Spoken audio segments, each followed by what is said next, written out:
party tonight. Alright! We're gonna have a TV party, alright! Tonight! We've got nothing better to do than watch TV and have a couple of brews. Everybody's gonna hang out here tonight! Alright!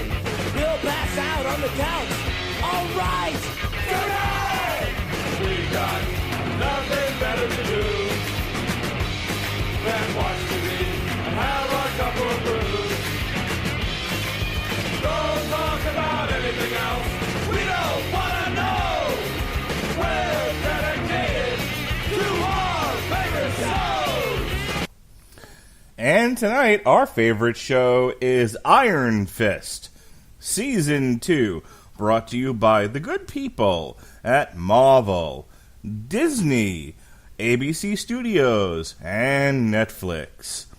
Of course, I am your host, the mandated reporter and frankly unmortified Mr. Mark Radulich, and joining me tonight, against his will, we're going to take the binders off of him and the gag, and we're going to allow him to speak. He's forced into this by forces he cannot control. Ladies and gentlemen, Robert Winfrey. How do you do, sir? And I object to your categorization of this as something beyond my control. Let's be very, very clear. If I just want to be done, I can be done. Fair enough. Well, you didn't want to talk about this, but I begged, I pleaded, and you finally rolled your eyes and said, fine, whatever. And so here we are, happy man. How are you? I mean, you know, the Earth continues to rotate, propelled by inertia and the forces of molten metals within its core, providing that the sun's nuclear fission-fusion combination continues to move towards its inevitable collapse into a minor black hole, as most stars do. You know, the same. On a cosmic scale, nothing has changed. Or, by contrast, everything has changed, but not in a way that actually deviates from any previously determined patterns. So let me ask you a question in all seriousness. Were you not going to watch this season of Iron Fist had I not cajoled you into doing this podcast? I don't know. Probably not. Certainly not on the time frame that I did. But why? I mean, I might have. I'm a little bit burned out on them. Really? All of these. Just a little. Not horribly, but a little. I mean, they're not happening at the rate of a UFC card or anything. I mean, we're talking the last one was June. Yeah, but I didn't like the last one. Okay. I didn't like the last two. Actually, I didn't like the last three. Jeez, because I didn't really care for the Defenders. Right. We talked about it. I thought Jessica Jones Season 2 was deep-fried ass. We talked about it. It had some problems, sure. And I was not at all entertained or, enthralled or... I did not find Luke Cage Season 2 all that enjoyable. So, yeah, I'm a little bit burned out on them. I've had a lot of bad experiences with these over the last few times we've done them. Well, lucky duck. The next one in October is Daredevil. How about that? I don't know. Daredevil's been uneven, but it's my second favorite of these, so I'm prepared to give it another chance. Well, at least I don't have to twist your arm to talk about that one. Where we left Iron Fist Season 1, we talked about how... critics suck at their job. Well, that one was... That season was definitely marred by the critics not really understanding the character, not understanding the history or the lore, and accusing it falsely of whitewashing and having a white man as the titular character, which is what he's always been, and that's kind of been the story, is that this honky stole the birthright of one of the folks that was actually born in Kunlun. As a matter of timelines, where we left off with Iron Fist is Danny and Colleen had gone back to Kunlun only to find that it wasn't there anymore, and they don't know where it went. It got up and went on walkabout. And then they had the events of the Defenders. I'm getting there. Steel Serpent, Davos, had found Joy, the person, not the emotion, and had convinced her that they should partner up to bring Dany down, and they would unveil their plan, in Iron Fist Season 2. And so that's where we leave our villains. Yes, the Defenders happened. Dany, along with the rest of the street level... No one wants to talk about it, but the Defenders did, in fact, happen. The major accomplishment of the Defenders was finally the Iron Fist got to fulfill his destiny by destroying the Hand. Yay. And in doing so, they dropped a building on Fist Matt Murdock. greater than hand. Indeed. So they dropped Even a building. though you cannot make a fist without a hand, but you can have a hand and not make a fist. Third attempt. And so they then dropped a building on Matt Murdock. But Matt Murdock... I got to get my pseudo-ancient Chinese wisdom out here somewhere, right? Yes, but not at the expense of my joke, damn it. Yes, at the expense of your joke. So Matt Murdock's final words to the only Defender that was listening at the time, which was, Dany, save my city. And so that's where we find ourselves with Dany. This is also after the events of Luke Cage. So if you're thinking about a timeline, the events of Luke Cage happen in which Dany shows up for an episode and they go take down one of the grow houses, and then he goes back to Chinatown. Luke rises to be the king of Harlem, and then we shift our focus back to Chinatown and on Dany and Colleen.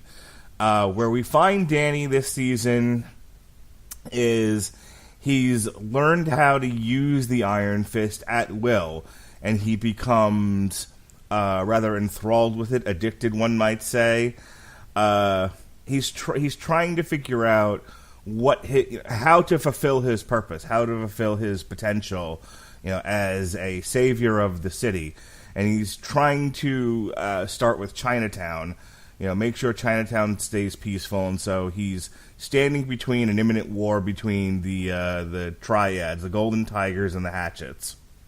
Colleen has decided to give up the racket of being a vigilante. She wants to, help those in need in the area, and that's really it. That's all. They're living together. They're in a relationship.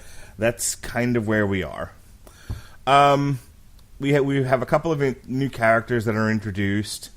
We have Typhoid Mary, who is played by Alice Eve, and this is not the strictest interpretation of that character. That character had powers. Specifically, in the comic books, she's known as Mutant Zero, among other things. She had, pyrokinesis, telekinesis, limited mind control, enhanced strength, etc., etc., on top of which she was also a ninja. And I believe she was also a lunatic, if I remember correctly. Yeah, sure, why not? Typhoid Mary first appeared in Daredevil 254 and was created by Ann Nocenti and artist John Romita Jr. Her name comes from the earliest 20th century Irish-American cook and typhoid fever carrier, Typhoid Mary Mallon. So there you go. In this iteration, because we're not wasting our time and budget trying to give people actual powers in a superhero show, she's a former soldier with dissociative disorder. Well, remember, we still don't have mutants yet. It's happening very shortly, but at the moment, Marvel does not have access to the X-Men and and a lot of the associated properties that includes just mutants as a category. But that's a horseshit argument because they have Inhumans. They could have No one cares about the Inhumans don't actually exist. You are now yelling for no reason, okay? Because here's the truth of the matter. In Agents of S.H.I.E.L.D., they established that at any point in the Marvel Universe, anybody can be an Inhuman. They made it so that the Terrigen Mist was spread so far and so wide and so randomly that any character they want to write that's Inhuman, if they decide we're going to introduce this character and they have their powers because they're Inhuman, they can do so. And no one cares because no one watches Agents of S.H.I.E.L.D. But it's not a matter of caring. It's a matter of... That same plot point has never been used for anything else they have done ever since Agents of S.H.I.E.L.D. introduced it. We're 5 minutes into the show. We're already having a screaming match because you're driving me crazy. you're so focused on shitting on Agents of S.H.I.E.L.D., which I do not care about and isn't the point of any of this, that you're missing the actual point, which is that instead of giving this character actual powers that she has in the comic books, they didn't bother to. and they could have explained it away as easily as she's an Inhuman. Ugh. I mean, sure, but then you'd have a bunch of people going, what are the Inhumans? Moving on. Beyond that, there aren't any new major characters being introduced. The rest are, are a bunch of teenage gang members. Ugh.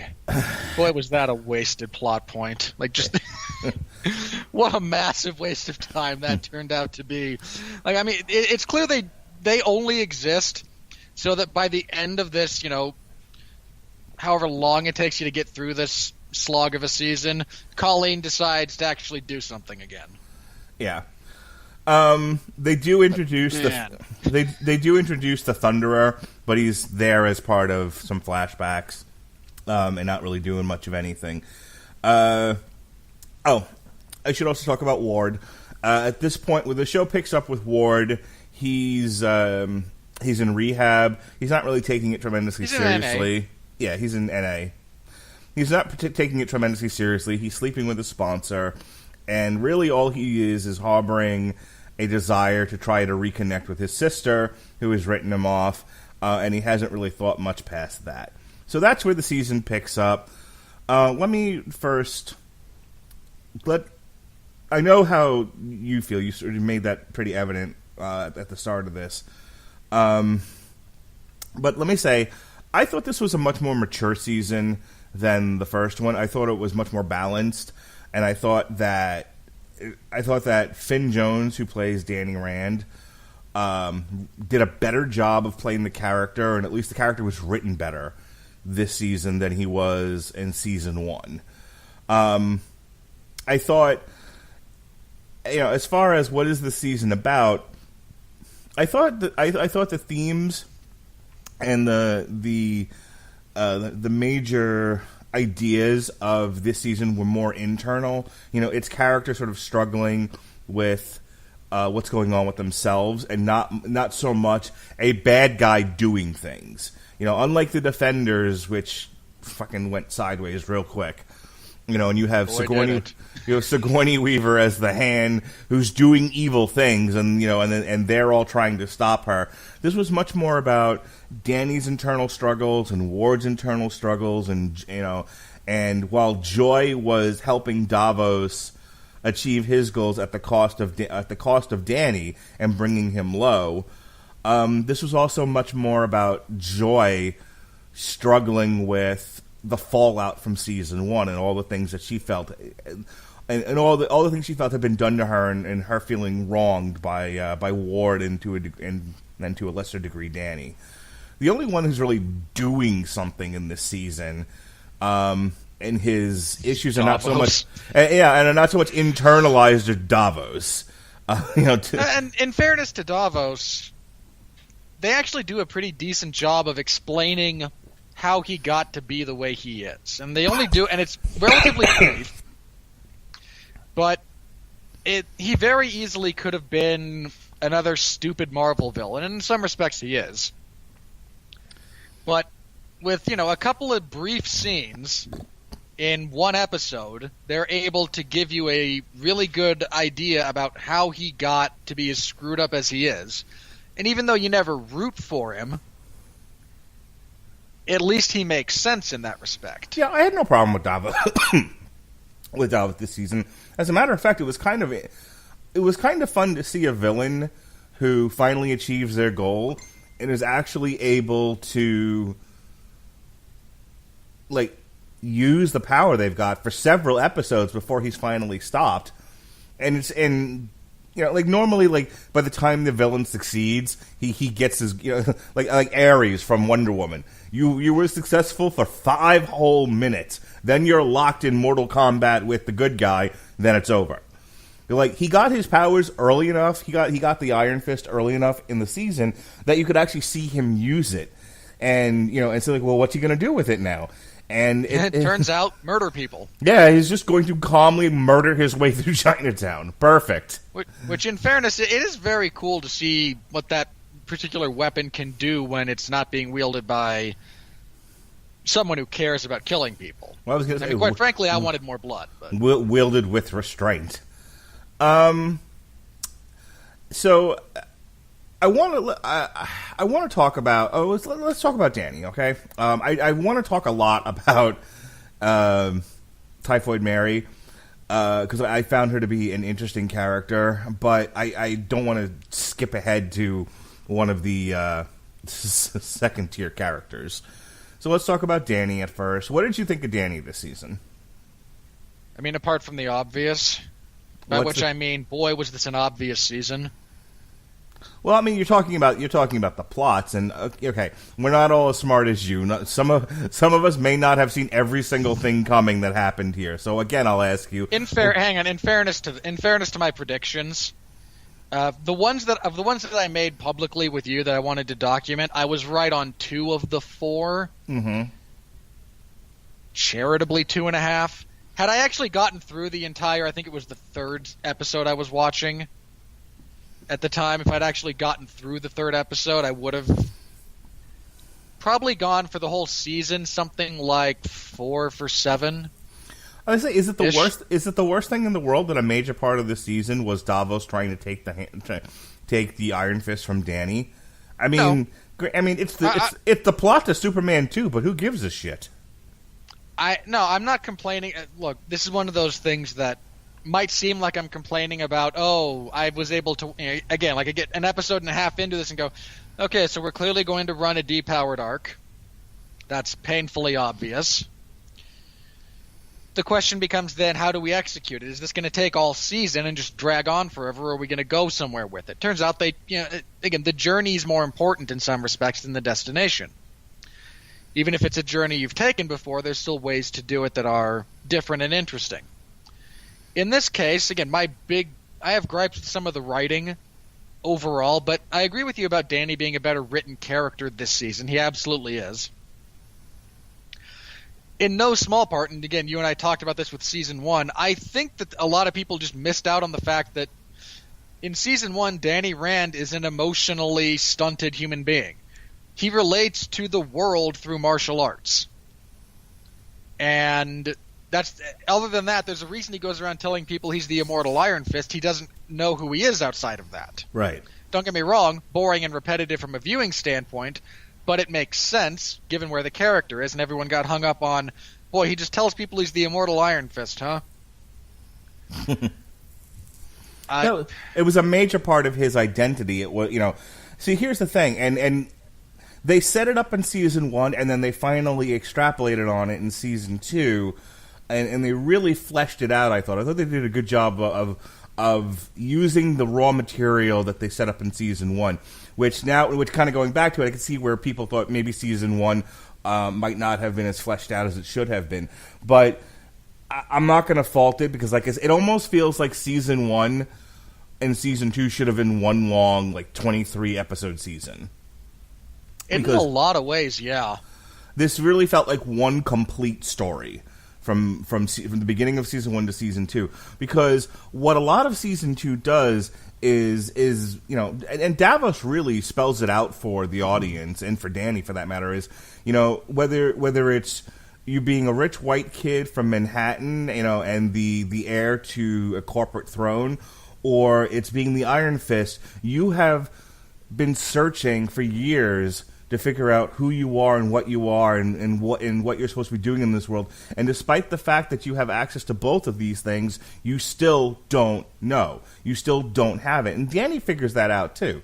When Danny decides to give up being the Iron Fist, it's because he's realized that none of these things are helping him find who he is deep down inside.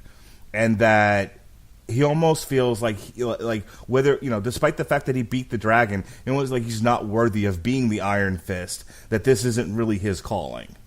Which makes how the whole thing ends a little silly, but we'll get to that. Because it ends very, very, very stupidly. So, I'm going with silly, but sure. But yeah, I like. And in fairness, when we get there, like I said, as soon as I saw the ending, I went, okay, so we're now going into silly, stupid territory.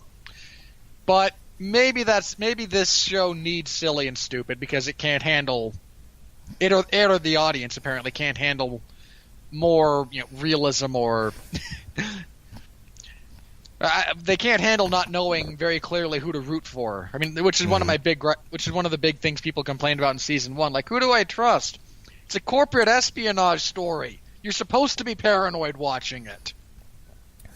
So, Danny, there's a lot of talk in this season about addiction, which, personally I really liked. I think you thought it was a little ham-fisted, and I'll let you. It got there. I'll let you talk about that in just a second. But just my own personal stuff, which I'm not going to get into.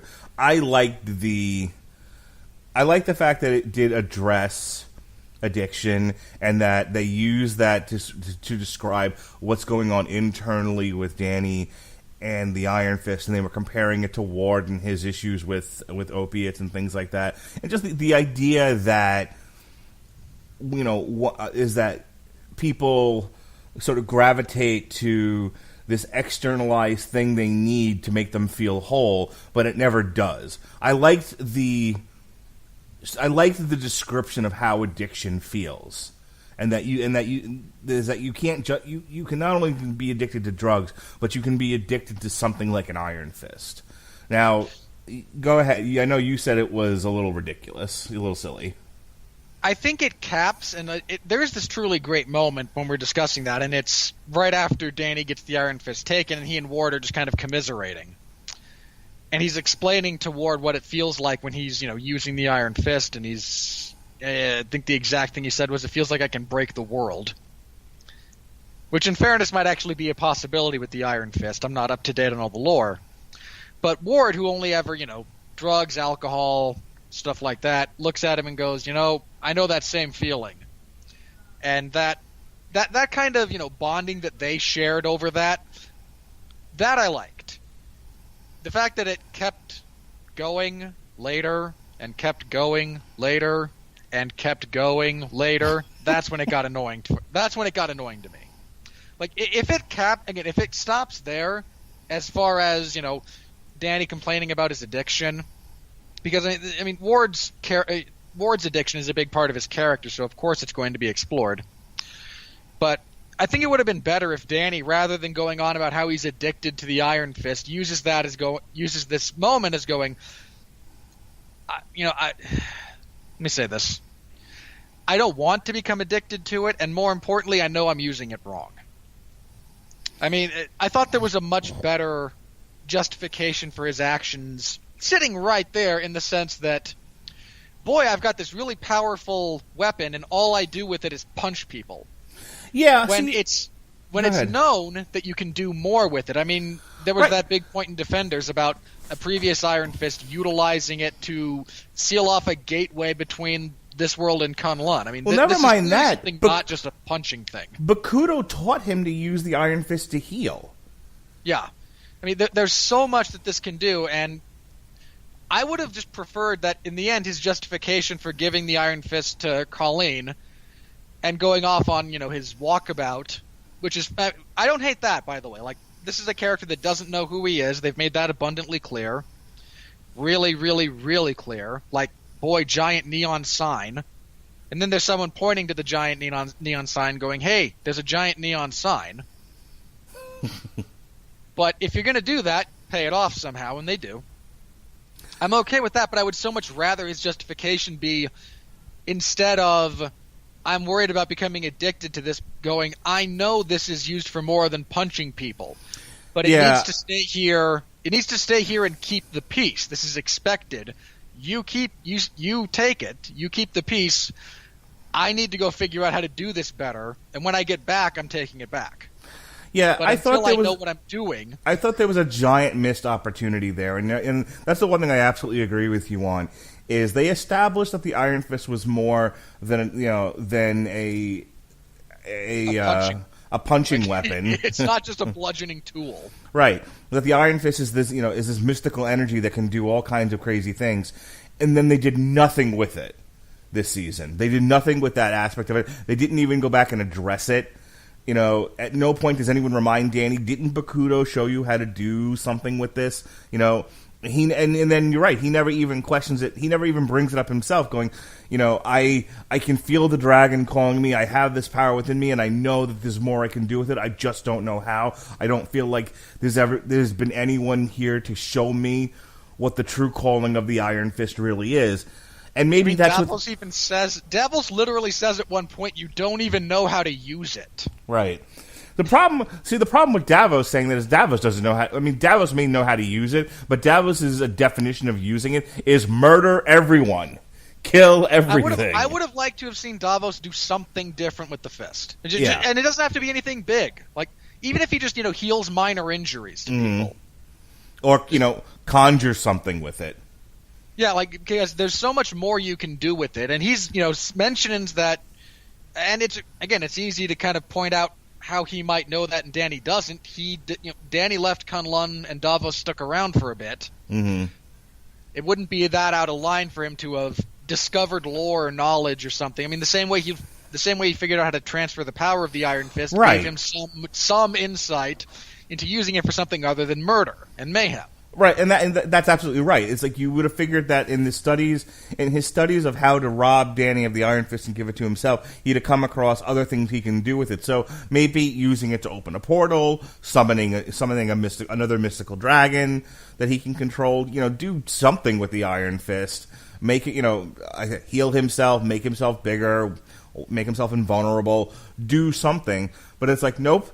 Everyone's just using it to punch things, and they're not even it's like they're mentioning it and then forgetting that they mentioned that the Iron Fist can do more. But here's the thing I also wanted to complain about, because like I said, I liked just about everything that happens with Danny in this season, in as far as him struggling with his identity, him struggling with not really understanding the Iron Fist, not really understanding his place in the world with it, or his place in the world generally.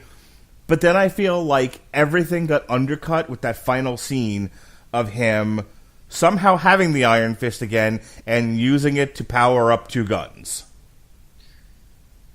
I'm okay with it. I'm okay. There's a couple of reasons I'm okay with it. I mean, one, the people running the show clearly just wanted a shock factor to go out on and didn't have an actual narrative beat.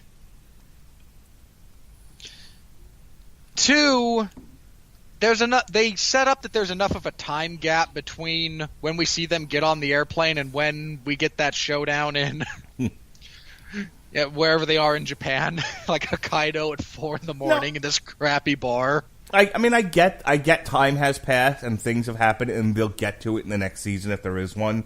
Which, so far, there's always this question of, will there be another season? And 9 out of 10 times with Netflix, there's going to be another season.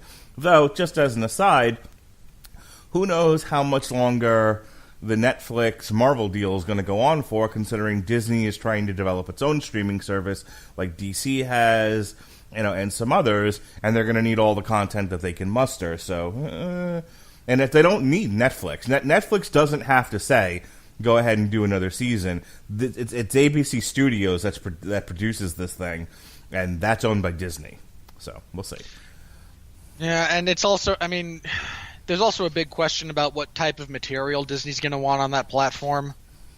And they're doing a Star Wars show that's done by Jon Favreau. Sure, but are they really going to put up season 1 of Punisher on there? I don't know.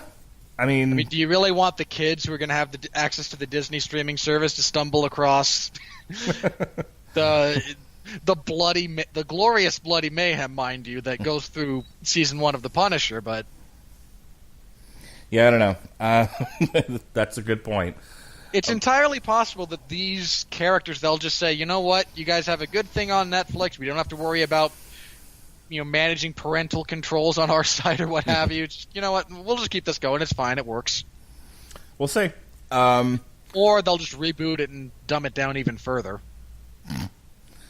But getting back to, I just felt like, they built up this thing where, and this is, See, I brought up the undercutting it thing too soon because here's the thing. I thought it was daring. It was a daring bit of TV in 2018. I want to stress that. Daring for 2018. That your main character, your main superhero character, voluntarily and presumably permanently decides to give up his superpower in favor of trying to figure out who he is. And even up to the very end, I didn't think Colleen was gonna take the Iron Fist. I figured at some point Danny was gonna get it back, and he was like, nope. And then Danny's getting on. Danny writes her a Dear John letter and gets on a plane, and he's looking for answers. I was like, okay, well, didn't see that coming. And then just as soon as I was like, well, bravo Marvel, bravo Netflix for really for doing something going against the grain. Oh, you're not going against the grain at all.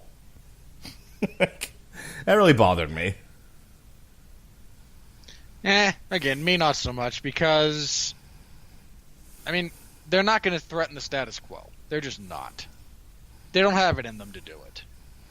I don't know. Making Luke Cage, who's never been the King of Harlem, he's never been written that way, and leaving him as the King of Harlem at the end of Luke Cage Season 2, I thought was, going against the grain, was doing something different with that character and interesting. That's why I'm excited for Season 3. And so I thought they'd show the same bravery here with Iron Fist, but not so much. Anything else on Danny before we move on? Because I want to talk about... we need to talk about Joy and Ward, and we need to talk about Typhoid Mary.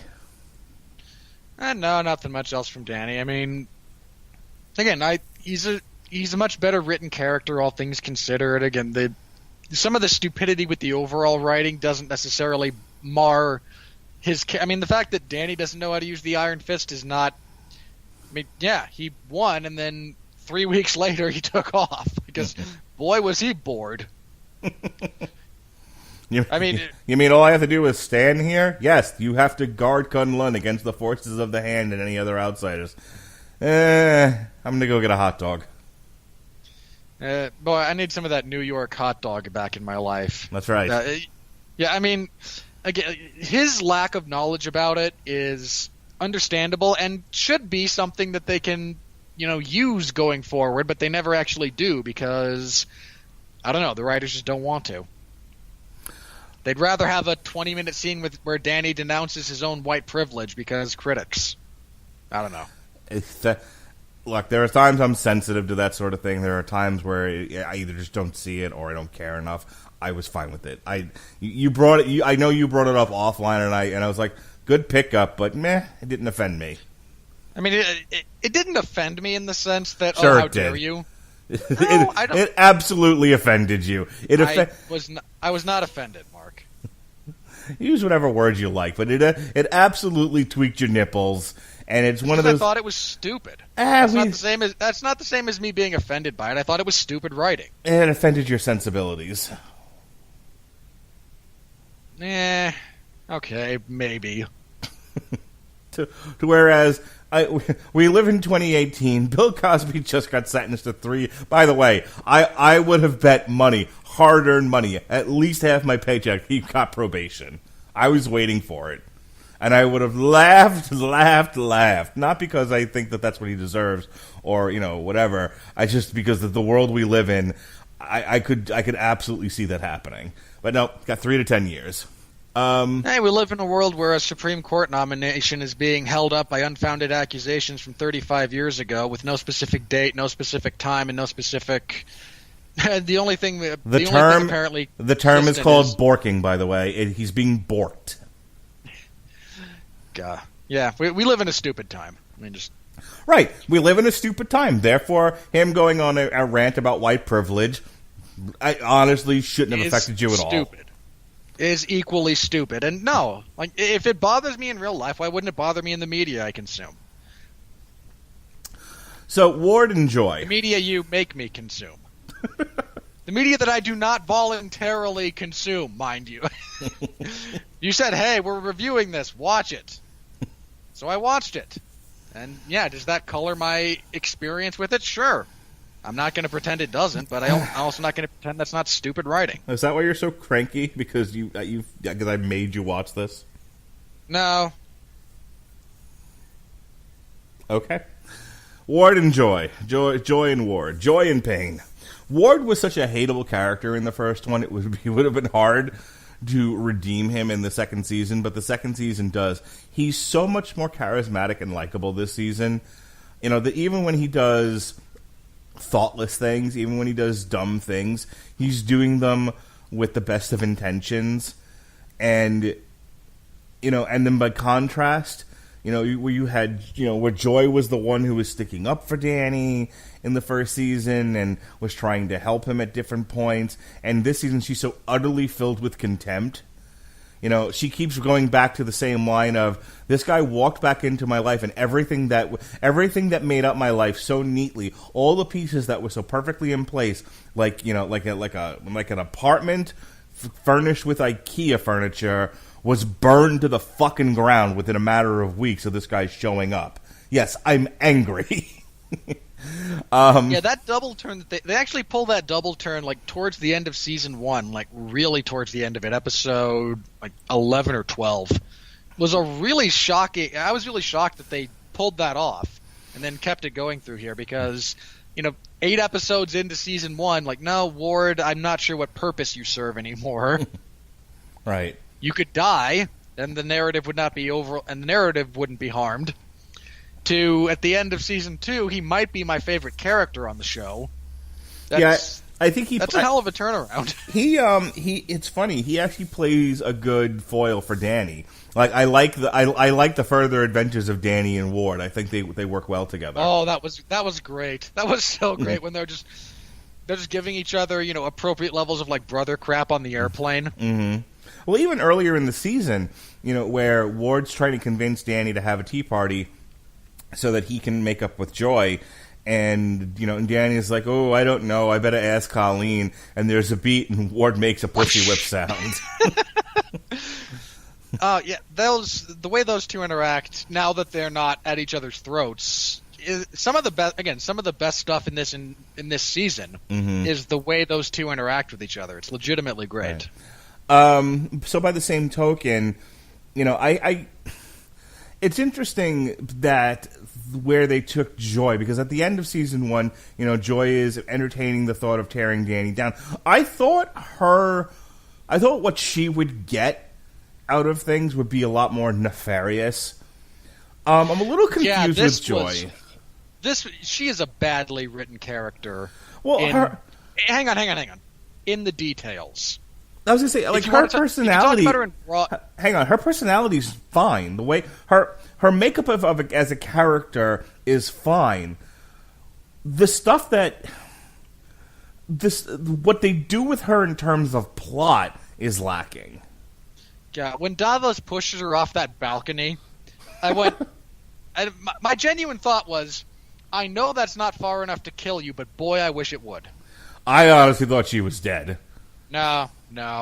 Mark, come on. No, you know better than that. Well, the only one they were going to kill from main characters might have been Davos. Mm-hmm. And even then they didn't. Like, just, no. The only people who are going to die this season are ancillary characters, and we're all just going to have to suffer through it. Poor BB. No, he deserved that. But, yeah, like... You know, it's like, Davos comes to her in Paris and says, I have a plan to take down Danny Rand. And my first question as Joy would have been, and what do I get out of this other than, the joy of watching him suffer? Like, you know, she hits them up in the first episode with her divestment package, and and her thing is they start playing up this idea of, oh, she's going to be a competitor to Rand, and it goes nowhere. She gets blocked. And then she whines that she just wanted something of her own. And that really her only part in Davos' plan was getting Davos the tools that he needs to get the Iron Fist. And that was it. Game, set, match. Like, yeah, really? She is such a profoundly stupid character in this season. I mean, and I don't mean from a writing standpoint in the sense that she's badly written necessarily, although you can argue that. I mean, her character does nothing but stupid things. I just like, oh, I'm going to help Davos get the Iron Fist. Okay, then what? What do you mean, then what? Actions don't have consequences. What nonsense is this? This is only an immutable truth of the universe. I mean, it's essentially, it's like, what do you get out of Davos getting the Iron Fist? Dany suffers, and that's enough for you? Yeah, I'm good with that. And look, if that's going to be enough for you, fine, but you have to be a lot more villainous about it. Like, there is a certain level of sadism that goes into a character who is down with doing things literally only to watch another one suffer. And right. She doesn't have it. Yeah, there needed to be a scene where Dany was powerless and she, like, kicks him in the face or something. She was like, it was, honestly, she needed to have It was me, Dany. Damn it was me all along. Yeah, she needed to have a Vince McMahon moment. Thank you for picking up after I stuttered, you son of a bitch. But she when Dany realized he did, like, instead of the bit where he spends all of that time realizing he doesn't have the Iron Fist wrapped in a chain, by the teenage gang, like that needed to be him going to use the Iron Fist on Joy for whatever the reasons are, and he doesn't, and he just kind of falls forward, and she boots him in the fucking face, and she says, "It was me, Dany. It was me all along." And then we're off to the next episode.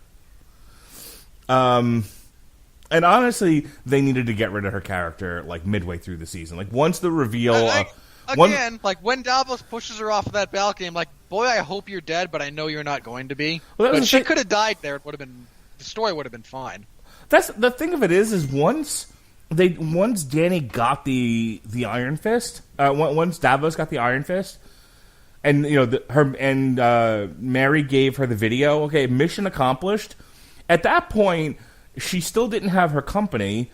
She had the patents, but she didn't have a manufacturing firm to do anything with. And she had already made the comment of, I just wanted to separate myself from this life that turned out to be a lie and start over again. The next scene should have been her getting on a plane to Chicago or Los Angeles and saying, "I'm done. I'm done with all of this. Mission accomplished. Davos got what he wanted. I've got some of what I wanted. There's nothing left for me here. I'm leaving." Instead, they wrote in this subplot where she's she's a sounding board for Mary at points. That's all she is. Yeah, she's like something for Typhoid Mary to interact with. Right. I guess they're gonna. I was reading through like the wiki summaries, and there's an allusion to more of the further adventures of Typhoid Mary and Joy in season 3. Whoopity-doo!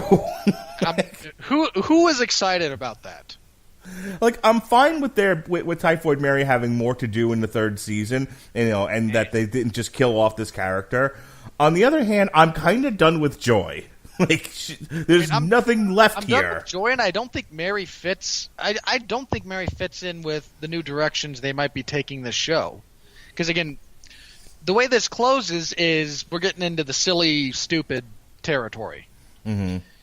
And if you want to have a discussion about trauma and DID in an army vet, I'm sorry, doesn't she feel like a better fit in the Punisher than she does here at this point? You mentioned that before, and maybe they transition. She wouldn't be the first. I mean, look, they've used Foggy in things other than Daredevil, so maybe they transition her. Misty shows up for several episodes here. Dude, Misty's like a main character in this. She shows up like really early on in the season, and they don't get rid of her. No, there's a lot of female empowerment with her and Colleen. What are they like in the comic books? Like the Daughters of the Dragon or something like that? I genuinely don't know. I also don't care. It doesn't matter. But yeah, so why not transition? Get rid of Joy and transition Typhoid Mary into the Punisher, where she would fit better. Or here's a thought: Daredevil, which is who she's a villain in the comics of. She'd fit in with Daredevil too, because Daredevil doesn't. I mean, if you really wanted to go over the estrogen levels with it, you stick her in Jessica Jones and you let those two have a bitch off. Let's see who's got more trauma and who's crazier. Who's got the better rape story?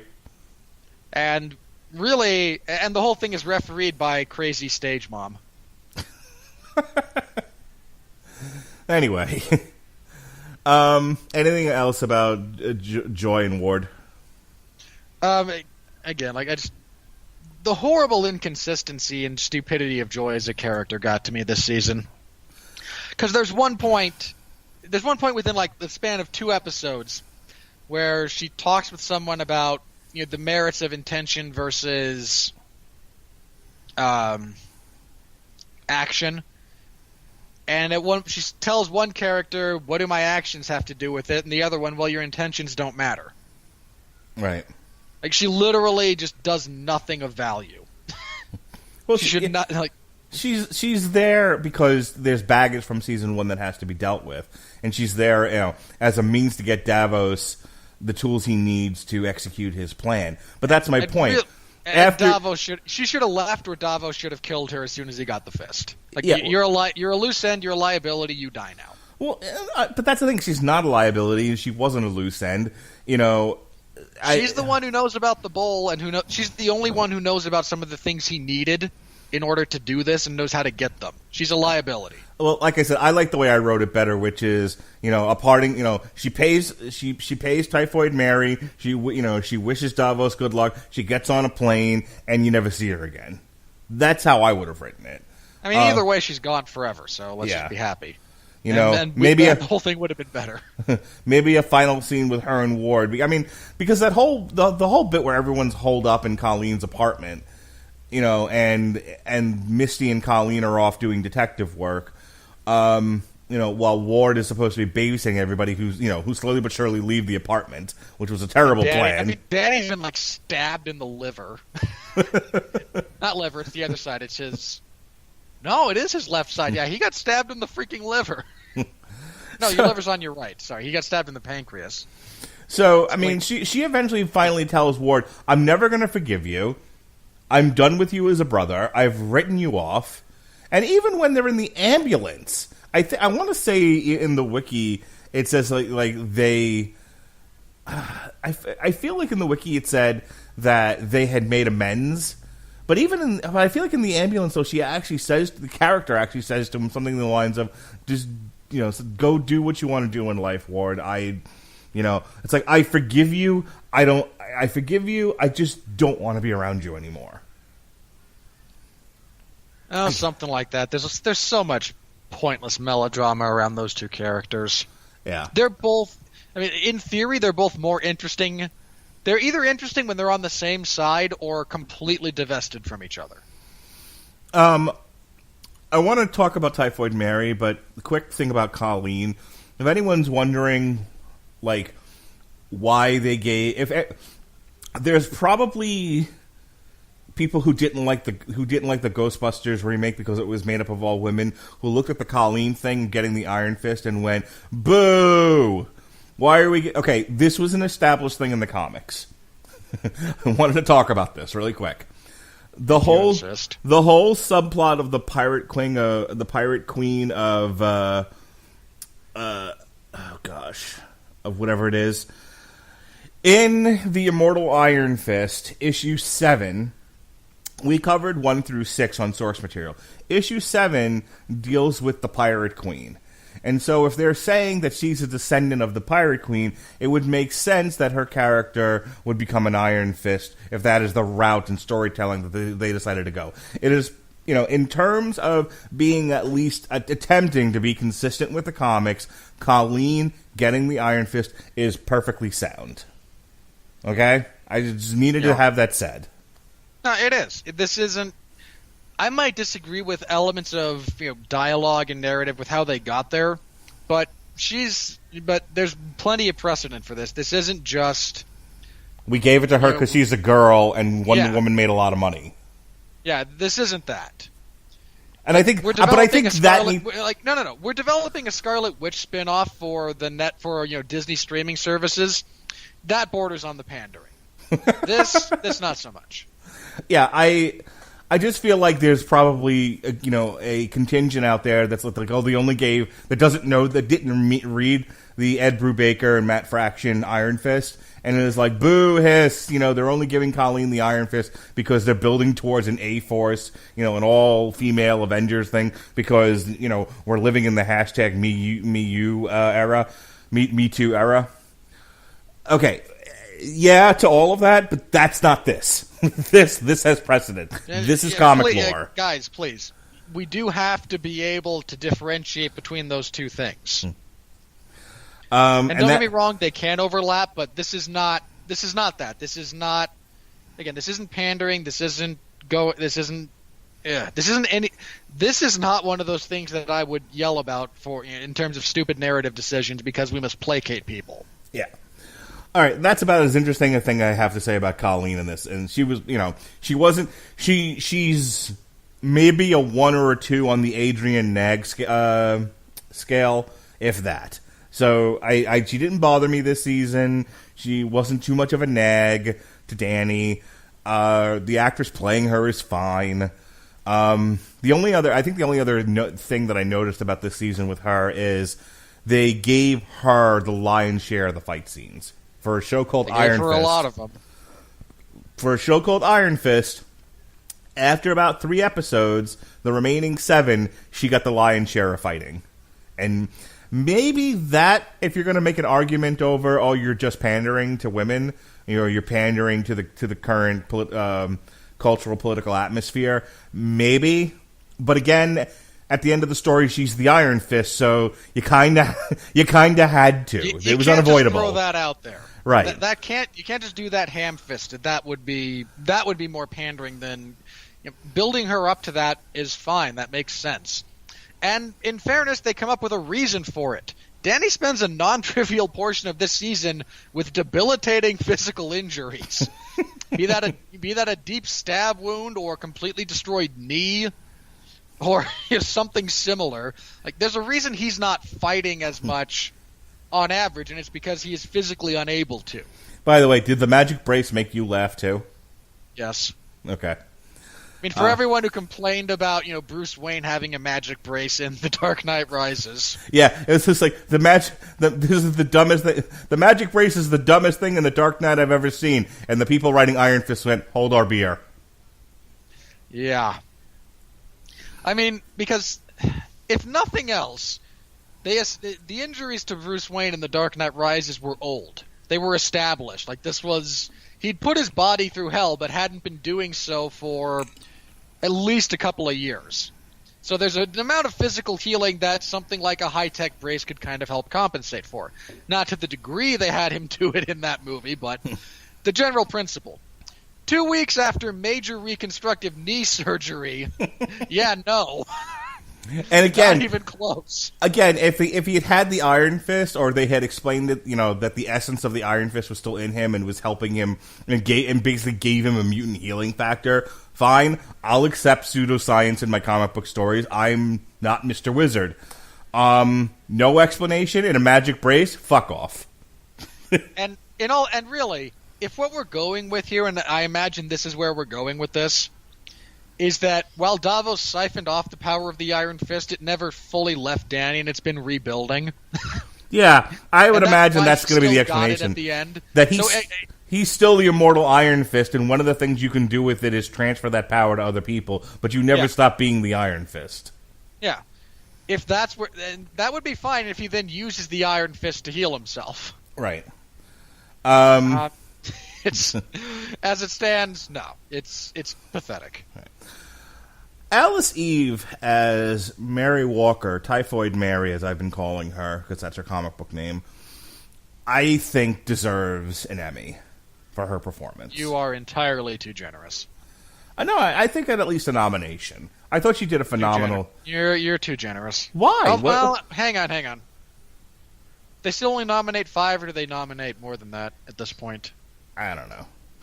Because that matters. Like, how many nominations there are matters. I'd have to double-check who were the nominees and winners from this last Emmy season, and I just don't care to. Best Supporting Actress in a Drama, on TV. Come on. I mean, how many out there are going to be better than her performance as Mary Walker? You were much more enthralled with this than I was. You and I had very different experiences. I'm judging her strictly on her acting, and believe me, I saw her in Star Trek.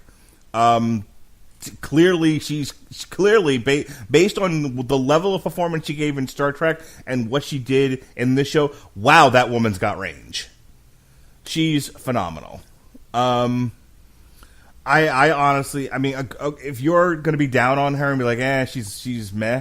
Like I don't know in your mind who who gave what female gives a performance on TV that really tickles your sack, because like I thought she was amazing in this. As far as what they write for her, it's a little convoluted. But I was really into her performance, and I don't want to talk about necessarily the portrayal of somebody with dissociative disorder, because it can look differently in different people.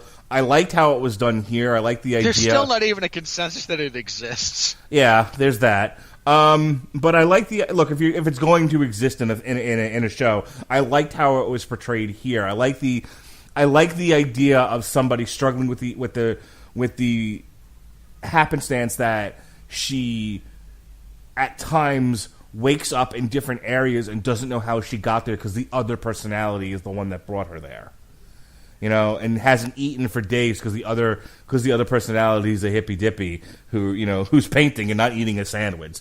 Like that whole routine that she does in that episode. I so want the Mary persona to be like a vegan.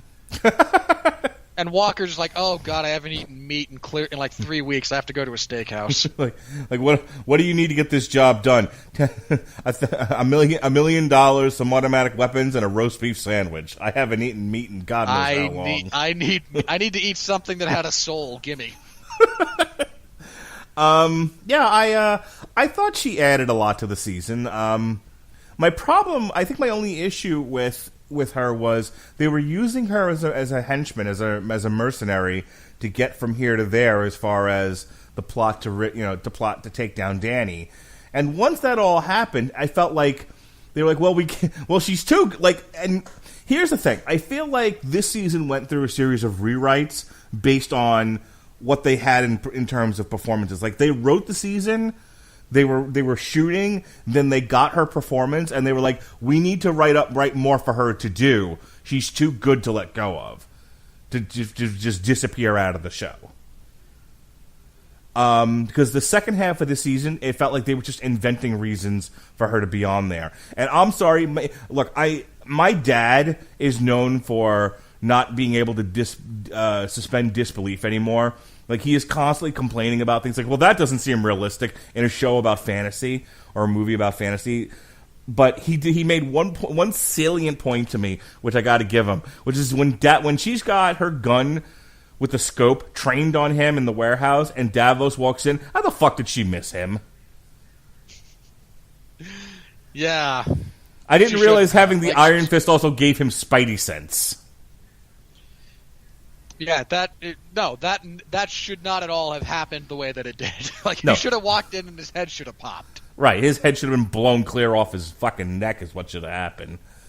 But yeah, not with that weapon. Like that's a small level. That's an entry wound about the size of a dime, nickel. Exit wound about the size of a tangerine, depending on the type of ammunition. There's no way she misses him.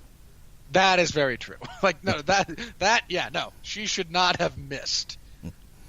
Unless the Iron Fist does give you spider senses, in which case, show that, and we can go with it. Yeah.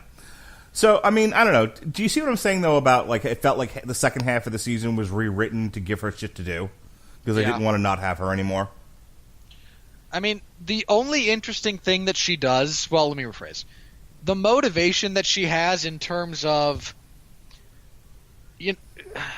Because there's that moment when when Mary leaves the message for Walker that is, thanks for getting me out of that hole, and the whole time Walker thought it was Mary who got them out of it, and then, oh crap, I want to go somewhere quiet. I want to go to this secluded cabin in Arizona where there's nothing around me and I don't have to worry about any of this crap, and I'm only rarely going to have to worry about being swapped out from triggers because there's not a lot of cold in Arizona, depending on where you are. There are parts that get cold. There's no sirens. It doesn't rain all that often. I'm going to be me for the majority of the rest of my life. But, oh, wait, if she didn't and I didn't, there was no one else there. There's a variable here that needs to be accounted for. What's going on? That's when her sticking around starts to make sense. It just takes them an extra 3 episodes to get there. Yeah. This is a personal gripe. I just find it mildly annoying that this Marvel universe lacks in superpowers. Again, she has a bunch of superpowers in the comics, and they decided they were going to use her, which is fine. But I mean, then give her something that connects her to the comic book character other than the name. They don't even call her Typhoid Mary, or give an allusion to her having, typhoid at some point in her life. She's just Mary Walker, and if you didn't know that they were, during the marketing for Iron Fist, that the new character was going to be, the new bad character was Typhoid Mary, you never would have known it. And in which case, then why are we doing this? You're telling me there isn't another character? I mean, they invented Ward and Joy out of whole. They invented Ward and Joy, from what I recall, out of whole cloth. I mean, it doesn't bother me as much because I know what they're trying to do with some of these series, and that's superpowered beings in and around less superpowered beings. It's just a frustration I have with the entire Marvel cinematic universe, in that what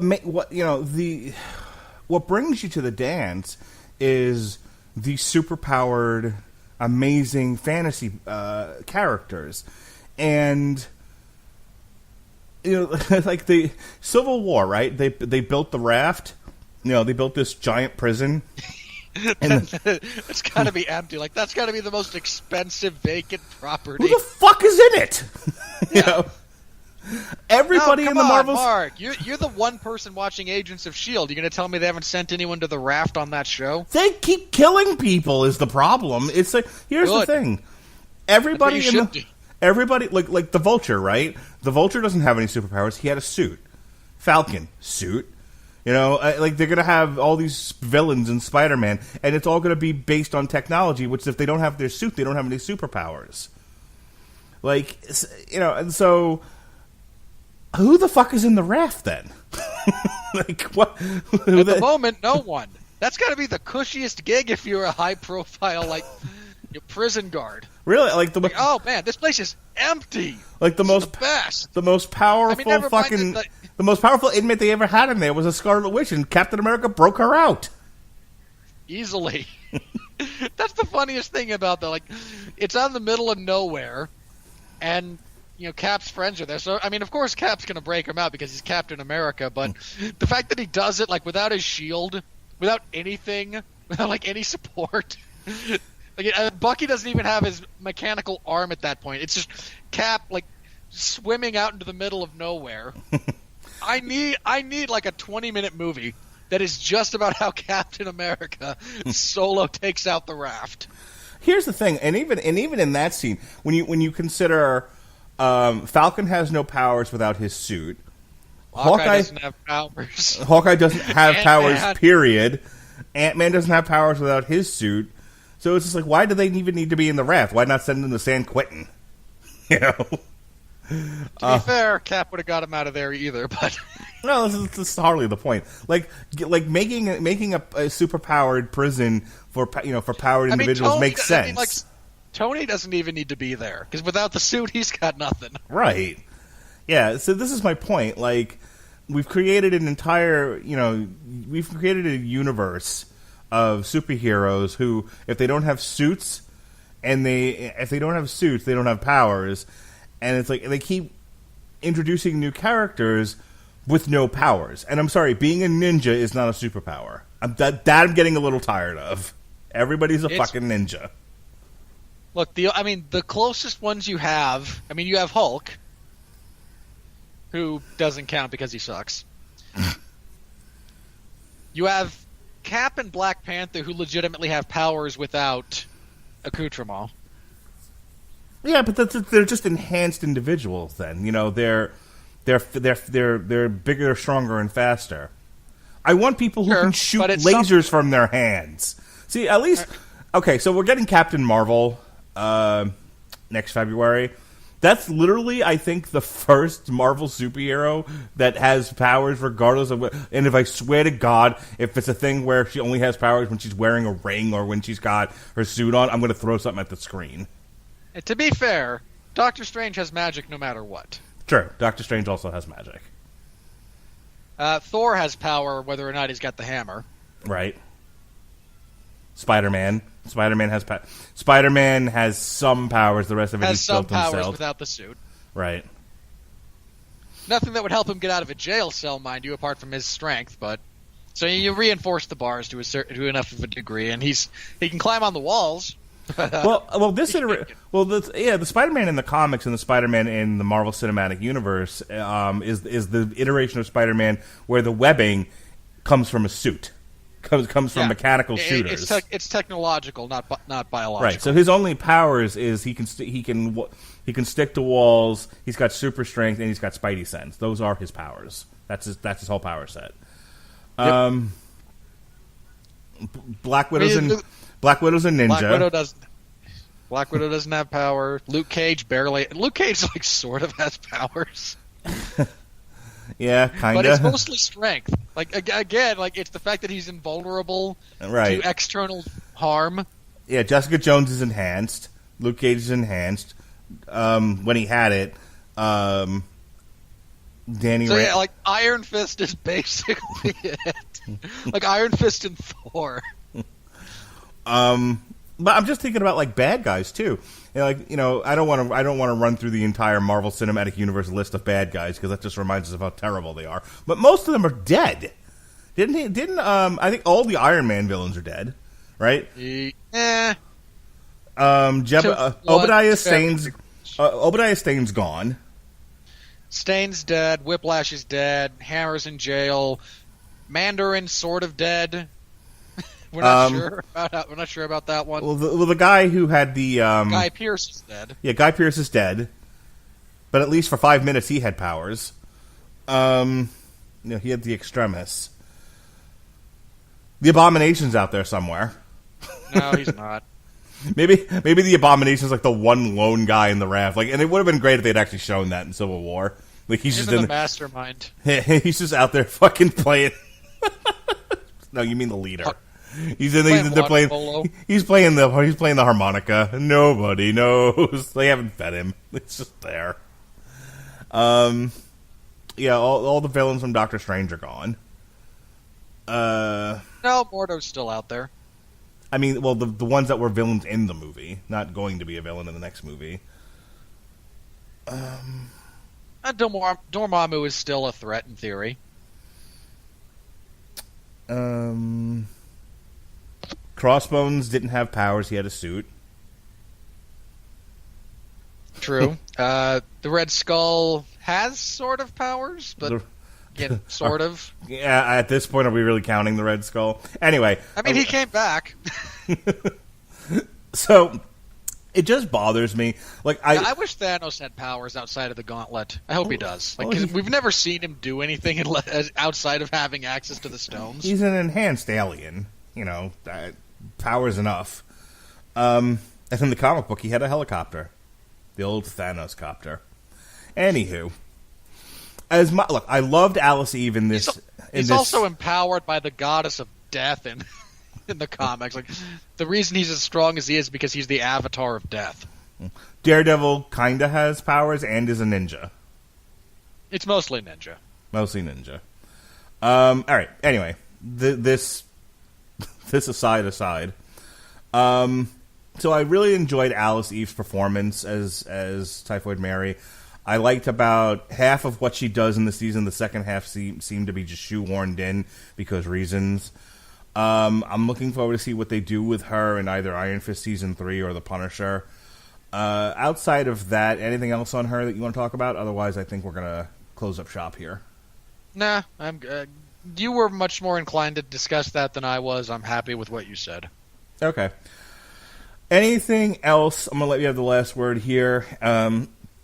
Anything else about Iron Fist Season 2 you want to talk about? It was a lot of meh. I mean, from my perspective, at least. Anything else I really want to bring up? I think they could have done a better... There's no way they were actually going to try and go through with this, but I think there needed to be a bit of mixing about Davos's killing of...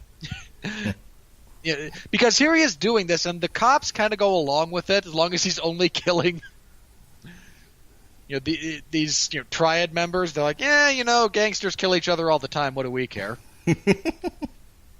Which, not the most unreasonable position to take, all things considered. I really kind of wanted more of a mixed reaction to it because, Danny's like, how dare you kill people? I wanted more people to be like, yeah, they're dead. These are terrible people. We're kind of okay with this. I really feel like there needed to be some more conflict around that instead of just – because all we got is Danny's moral high ground on it. Right. You shouldn't kill people. Okay, why not? We know these people. We know they're bad people. We know they only do bad things. You're really going to try and explain to me why I shouldn't kill them? You shouldn't kill people. I just wanted some other counterpoint to be like, and again, you kind of get it with that cop, but I wanted them to show that there were some positive effects from what he had done. Right. And maybe he goes too far. He's deeply unstable. Don't get me wrong. I'm not advocating that position, but if you're going to have a character like that take that stance, you need to show that there are two sides to that argument. And it's one of the reasons that, people kind of gravitate towards the Punisher. Because, oh, look at that. You're a terrible person who's done terrible things. You know what? I'm just going to shoot you in the head and the world's going to be better. So let me ask you this question as we close out our discussion of Iron Fist Season 2. So we've had Daredevil Season 2. We had The Defenders. We had Jessica Jones Season 2. And we had Luke Cage Season 2. Where would you, among those I've just listed, where would you rank Iron Fist Season 2? Oh, that's tough. One of the good things about this season is that it's only 10 episodes long. Yeah. So one of the things we said about Jessica Jones was Jessica Jones needed editing, needed some tightening up. Like it might have been a better season. It needed another second half. But well, I think we felt like they'd run out of story pretty late in the series, and they needed about to drop about 2 or 3. Mother-daughter bonding because Hallmark movie. Yeah, they needed to drop about 3 episodes and take what was important out of those 3 and put them in some other episodes. I think that was our major complaint about Jessica Jones was that it was just over long. That was the major complaint we agreed upon. There were others. I thought Luke. I mean, look, I stand by Luke Cage of all the second iterations of the street level Marvel Netflix shows. Stands far and wide as the best one yet, and I still put it there. So I know for you that's Punisher. So let's say no. If we're limiting this to the shows you listed to the second iteration, I forgot Punisher. Punisher should be in there. Oh, then yes, it's. I think Punisher is the best written. I think it's the best acted. I think it has the best action sequences. I would put it behind Luke Cage Season 2. You would because black people. You're goddamn right. That's literally the totality of your argument. I'm fine with that though. Fair enough. So yeah, it's okay. Are we talking about objective quality or personal enjoyment? Why don't you mesh them together? I can't. I have at least 2 positions on this that are horribly reversed. Based on personal enjoyment. I wish I had a pen, because I want to write down my list here, because I tend to lose track of things. All right, here we go. All right, so I know for me, Luke Cage is at the top. God damn it, this pen doesn't write. All right. Clearly not a zebra pen. Clearly not. Best pens in the world. All right, let's try this one. We're not sponsored. That's just my genuine opinion on them. All right, so we got... God damn it. This is going poorly. All right, I got a better idea. I have a computer in front of me. I can type. You literally have a computer. I was waiting for you to get to that. All right, so we got Luke Cage. Then we got Punisher. I know what's last, so I'm going to put that last right now, and that's The Defenders. Daredevil is above that one. Daredevil Season 2. God, I hated that season. Daredevil Season 2. Then Jessica Jones was above that. So, yeah, I would say it's firmly number 3 on my list. It's firmly meh. Right in the middle of the options available. Yeah. It's Midland. Fair to Midland. So, all right. So that's my list. Luke Cage, Punisher, Iron Fist, Jessica Jones, Daredevil, The Defenders. What's your list? If we're going by objective quality, it's Punisher, Luke Cage, probably Iron Fist, Daredevil, Defenders, Jessica Jones. Wow. Okay. What's your personal enjoyment list? Punisher, Punisher, Punisher, Punisher. No. Punisher, Daredevil Season 2, Luke Cage, Iron Fist, though those two might swap depending on the day. Defenders, Jessica Jones. Okay. And again, for those of you keeping score, we're only talking about we're not counting any of the first seasons of any of these shows except for Iron Fist and The Defenders. All right. In fairness, my top 3 probably don't change. So, according to the wiki, the second season received mixed reviews. On Rotten Tomatoes, it has a 54% approval rating from critics with an average score of 5.51 out of 10 based on 37 reviews.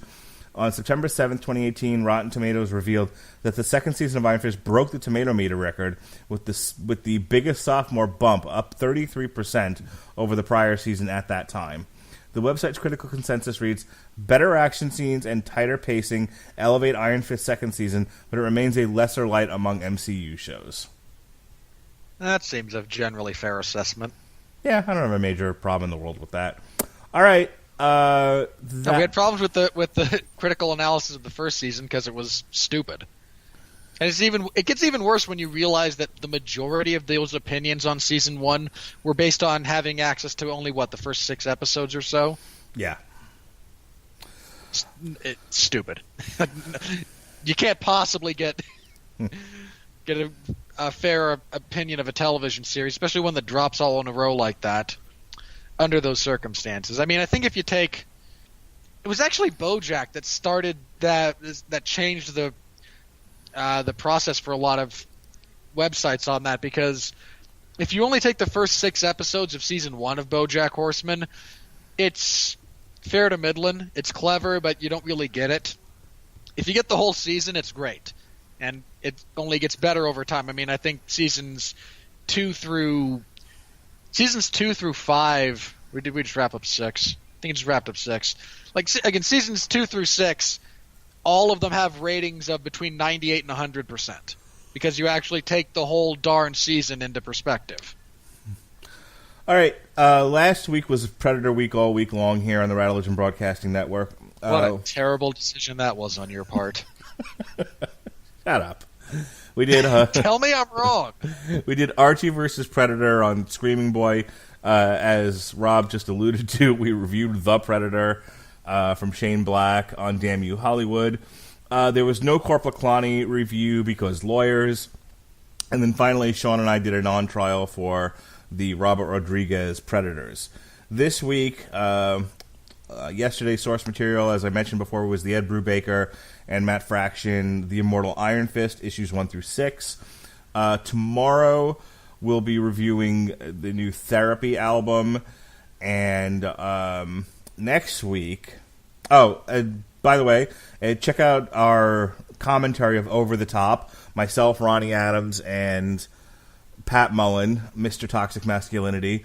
sat down, we watched Over the Top, and we shared our thoughts on it, so that was fun. That's in the archives now.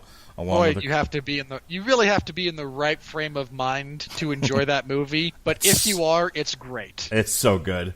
Next week, we've got Dracula's Gauntlet on Source Material as we kick off Halloween all month long on the Rattleton Broadcasting Network. Myself and Jesse Starcher will be doing a TV party for Ozark Season 2. It's covers month all month long. It's scary because it stars Jason Bateman. There you go. It's covers month all month long on the Metal Hammer of Doom as we celebrate Halloween all month long. So we'll be looking at Power Glove Continue.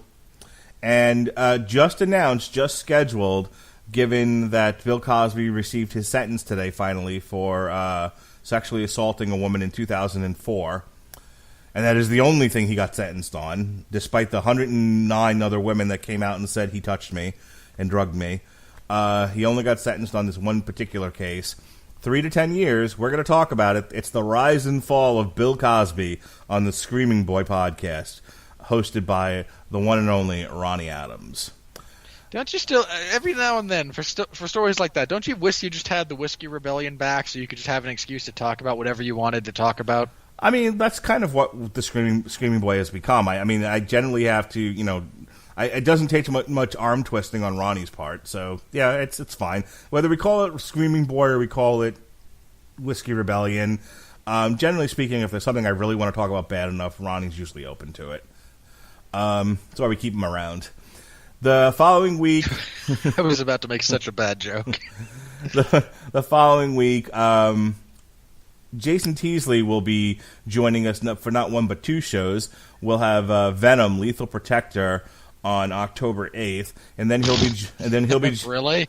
And then that's the one you chose. That's the one we chose. And then he'll be joining us on Damn You.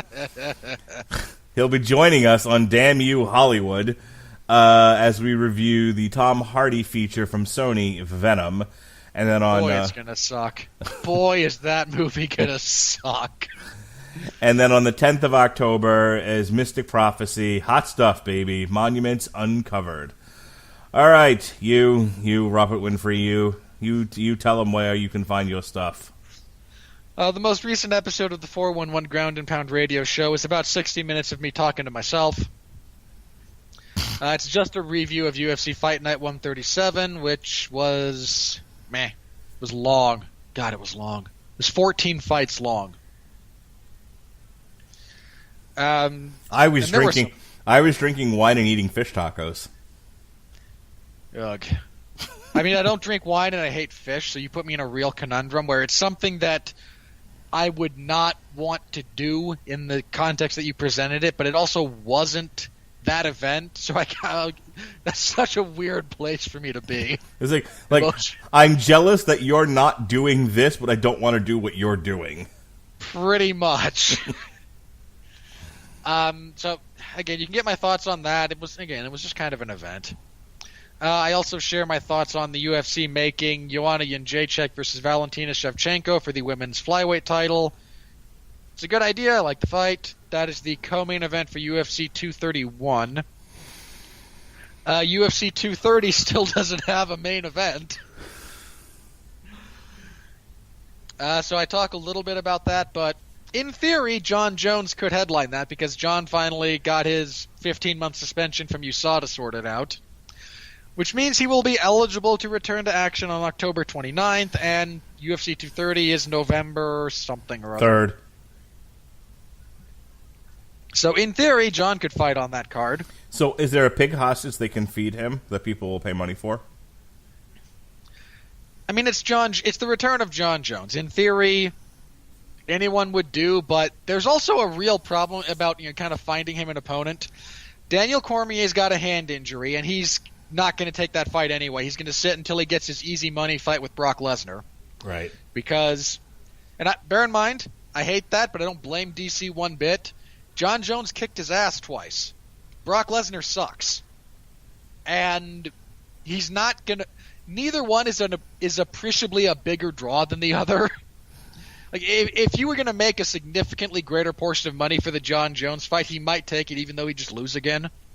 But if you're going to make about the same money to fight a guy who knocked you out cold last time, or Brock Lesnar, who, as I mentioned before, sucks, I know what I'm doing, and I don't blame DC for doing it.